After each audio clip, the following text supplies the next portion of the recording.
saya memilih yang YouTube. Kita ketik aja Blender Real. Nah, ini adalah sebuah contoh hasil dari software Blender ya. Kita pilih Blender Demo Real 2013. Ini yang 2013. Yang 2013 hasilnya seperti ini, apalagi yang 2018 ya. Kita lihat saja contohnya seperti ini. Nah, hasilnya tidak kalah dengan software-software 3D lainnya yang berbayar ya. Nah, kelebihannya dari Blender adalah dia adalah software yang open source alias tidak membayar. Jadi gratis, misalnya gratis tanpa keygen, tanpa serial dan sebagainya ya. Nah, ini hasilnya sangat mempesona dan keren banget ya. Tidak kalah dengan software-software yang lain. Ini sudah setingkat dengan 3D yang di film-film 3D ya, seperti Avatar, terus film-film animasi lainnya, Upin sudah setara seperti itu.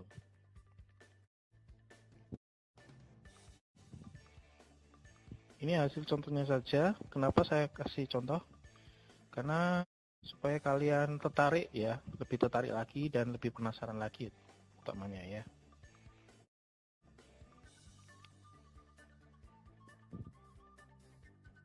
Nah,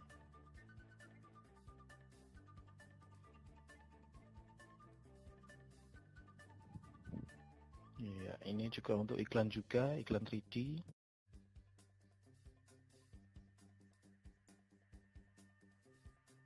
Ini untuk iklan perumahan ya, interior, eksterior. Ini sudah gabungan antara real sama 3D ya. Oh, kali ini film 3D animasi.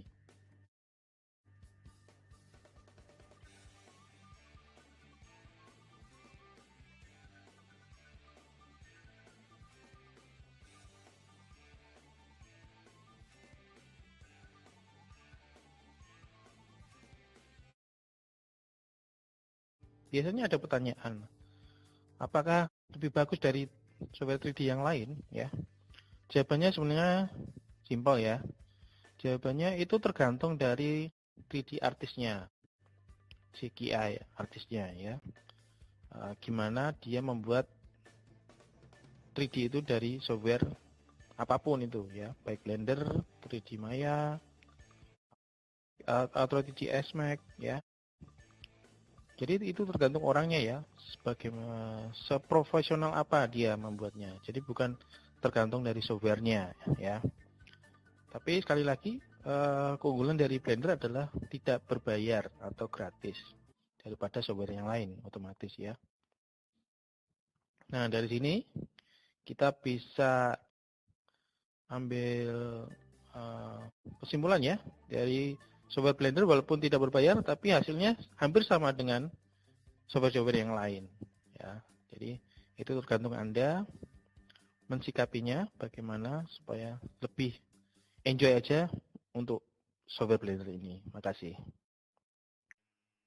Ya, software Blender.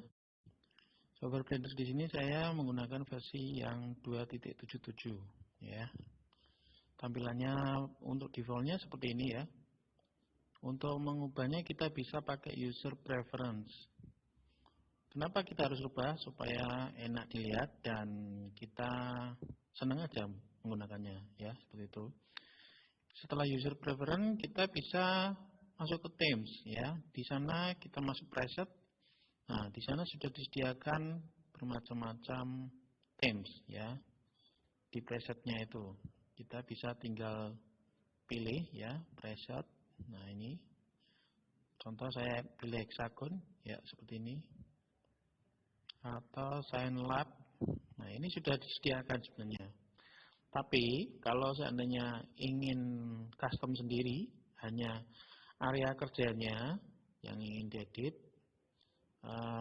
kita bisa reset dulu. Nah, kalau kita reset, nah kembali ke tampilan defaultnya.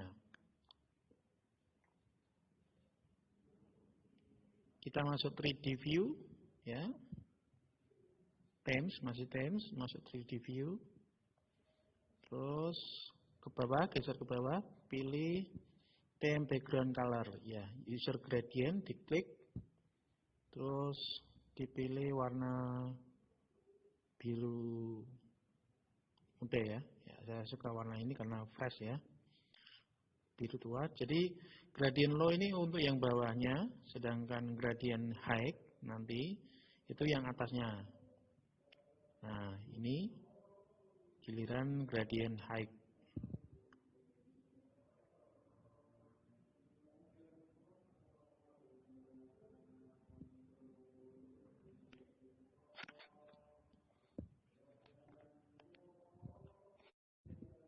Nah, ini setelah diklik gradient high, pilih warna biru agak muda, terus pilih save ya.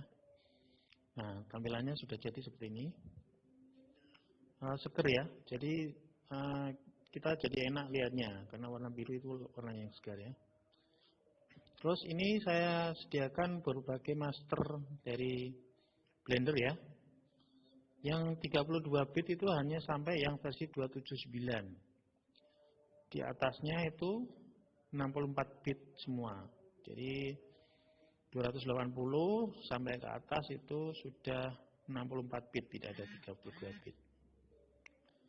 Sekarang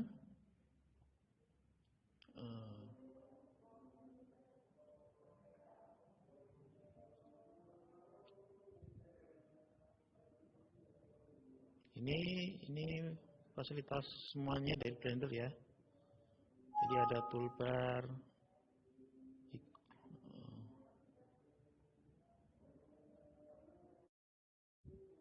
Nah, ini semua penjelasan ada di PowerPoint saya ya. Saya hanya menjelaskan secara praktiknya saja. Nah, ini header, toolbar, viewport ya. Nah, ini header yang saya tunjuk. Dan ini penjelasannya, header itu apa, viewport itu apa ya. Jadi viewport itu tampilan utama dalam mengerjakan project ya. Makanya saya rubah jadi warna biru supaya enak dilihat. Kalau defaultnya kan warnanya hitam ya, jadi kurang semangat kalau mengerjakan. Makanya tampilan itu penting ya. Outline, properties, timeline ya, timeline untuk animasinya biasanya.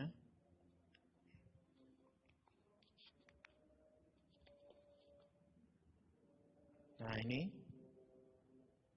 properties fungsinya untuk mengedit propertinya ya, angka-angka dari letaknya atau resolusinya, dimensi dan sebagainya.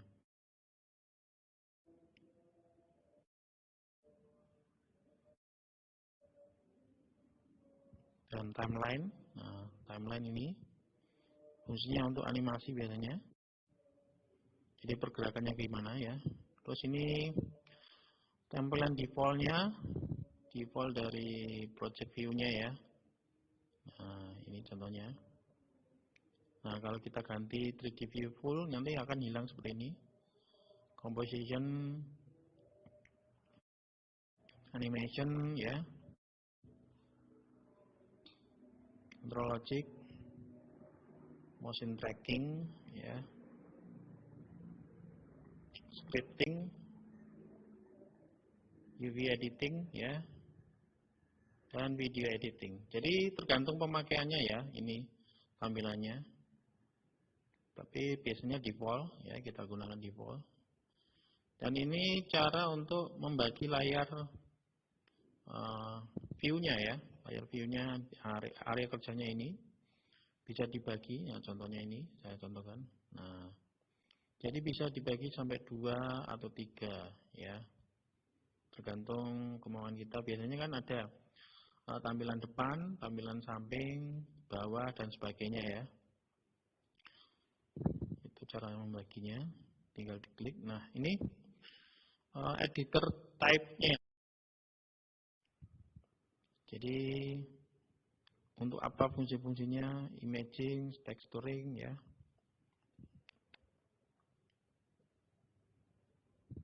Nah, kita bisa, nah ini untuk viewport settingnya, objek modenya. Jadi jangan sampai salah ya. Saya klik-klik begini supaya tahu perbedaannya. Nah, ini yang saya maksud. Nah, ini editor type-nya. Ya, banyak ya. Terus di bawah juga ada sebenarnya ya. Untuk teorinya sudah ada di PowerPoint semua, tinggal kalian pelajari lagi. Nah, ini di atas ada editor type, di bawah juga ada ya. Nah, itu ada pilihan juga ya. Nah, ini saya contohkan milih editor type-nya apa aja. Nah, ini berubah. Nah, ini juga di bawah ada juga. Ya. Jangan sampai salah klik. Kalau kalian rubah ya nanti akan berubah ya. Nah, ini contohnya berubah. Akan saya ganti lagi ke ini lagi timeline ya. Harusnya ini timeline kalau bawah. Jadi jangan sampai lupa apa yang kalian pilih untuk view-nya.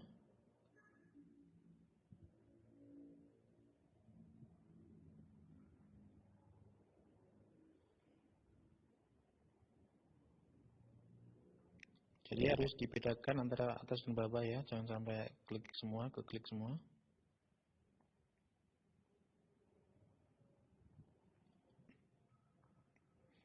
Nah, ini untuk fasilitas keyboardnya ya. Jadi ada kombinasi tombol. Tapi ini saya aktifkan ini untuk laptop, karena laptop dengan keyboard PC biasa itu kan berbeda. Makanya kita harus setting dulu kalau kita pakai laptop. Ya, caranya user preference, pilih input, ya, terus pilih emulate numpad ya, itu dicentang terus di save user settingnya. Nah, ini khusus hanya untuk laptop ya, karena perbedaan dari fungsi keyboard biasa dengan keyboard laptop. Nah, ya, saya lanjutkan lagi fungsi dari save keyboard setting tadi ya. Fungsinya adalah untuk kombinasi keyboard ya. Nah, saya akan ambil file dulu biar gampang antara depan, belakang, samping ya. Saya ambil orang ya. Nah, ini karakter orang. Kalau karakter kubus kan saya bingung nanti jelaskannya. Nah, saya pakai yang ini. Jadi kita bisa melihat tampilan semuanya. Oh, home. Nah, ini home. Nah, kalau yang ini tampilan kiri berarti ya. Nah, kombinasinya kontrol plus angka 3 ya. Kita coba kontrol plus 3. Nah, di samping sebelah kiri bawah ya, itu ada keterangan numpadnya. Nah, terus ini, nah ini belakang ya. Terus bawah, kontrol nomor 7 ya. Nah, kontrol 7.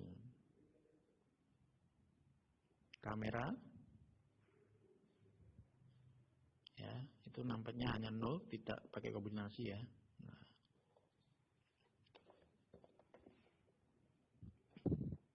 Nah, atau kita itu hanya untuk view-nya ya. Kita bisa menggeser manual pakai keyboard pakai mouse ya, pakai mouse bisa. Tapi untuk yang lebih pasti tadi pakai kombinasi tombol.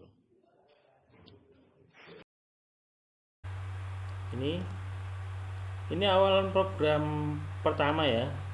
Ini tinggal diklik di area kerja nanti hilang yang ininya. Ini hanya promosinya Blender ya. Nah, ini. Nah, yang sering akan kalian kikuk atau nggak terbiasa adalah kalau di software 3D yang lain itu kita seleksi itu pakai klik kiri ya.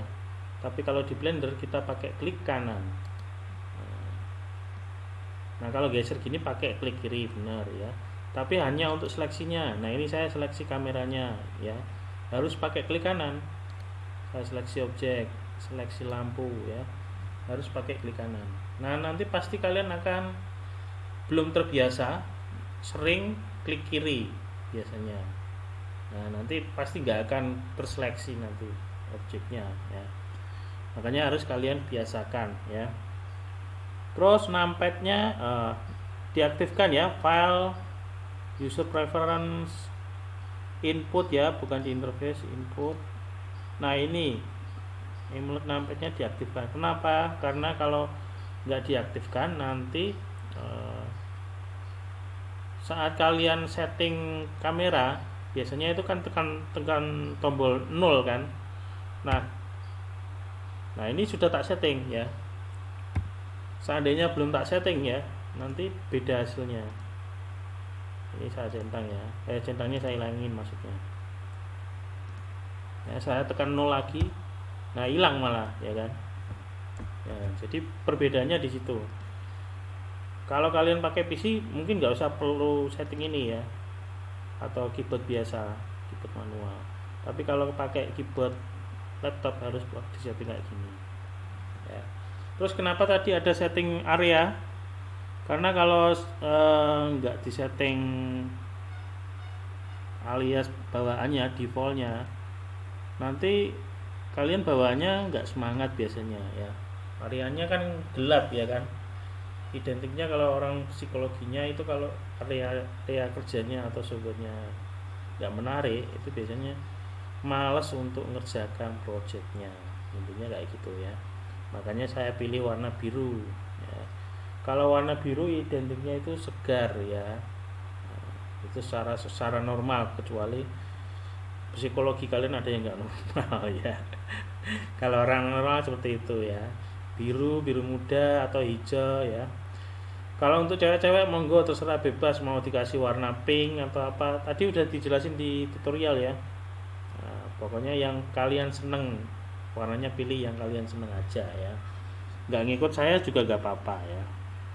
Ini hanya untuk orang yang normal, itu rata-rata ya warna biru ya, biru muda kayak gitu. Terus nanti nah ini kita klik, biasanya ada pilihannya untuk editing nanti, edit mode, object mode. Nah kita seringnya pakai nanti ini ya, edit mode sama object mode ya. Terus apa lagi ya, oh ya saya versi pakai 279B ya. Ini di bawahnya updatean terbaru. Saya nggak bisa pakai yang paling terbaru karena VGA saya harus update atau download ya. Nah, makanya saya pakai yang 279. Yang 279B ini termasuk yang portable, saya pilih yang portable, yang instalan saya nggak pilih ya. Gitu ya.